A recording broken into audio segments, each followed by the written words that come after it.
On the ground, hands behind your head, now. The officer's voice was shaking with tension, and a red laser dot was locked onto my chest. I was standing in the middle of the school hallway, holding a simple brown paper bag. Around me, a dozen police officers in full tactical gear had their weapons drawn. Students were pressed against the windows, filming my arrest on their phones.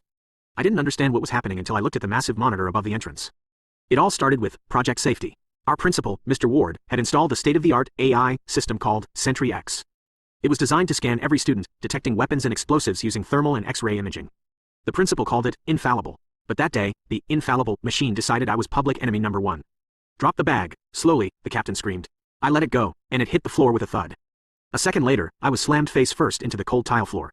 As the handcuffs tightened around my wrists, Mr. Ward stepped out of his office. There was no fear in his eyes, only triumph. His expensive toy had finally worked. He hissed that he always knew I was trouble, but bringing a grenade to school was too much even for me. I tried to scream that it was just my lunch, but the officer's knee on my back made it impossible to breathe. The bomb squad began cutting open my backpack right there in the hallway. Teachers who had praised my grades just yesterday were now looking away. My friends whispered, wondering if I had actually done it. The monitor on the wall kept flashing red. Object, F1 grenade. Probability 99%. A robotic arm slowly lifted my paper bag. The hallway was so silent you could hear the servers buzzing. A technician in a heavy blast suit peered inside the bag and froze. He slowly took off his helmet and wiped the sweat from his forehead. Then, he simply reached into the bag and pulled out a large, ripe pomegranate.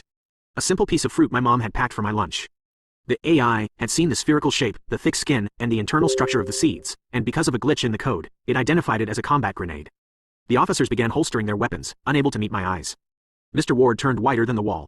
I stood up, rubbed my bruised wrists, and walked over to him. I took the fruit, broke it in half right in front of his face, and told him that next time, he should teach his perfect AI the difference between vitamins and explosives before he arrests someone for a suspicious apple. I walked away to the sound of the entire school cheering, while the system behind me finally let out a quiet beep. Object, fruit. No threat detected.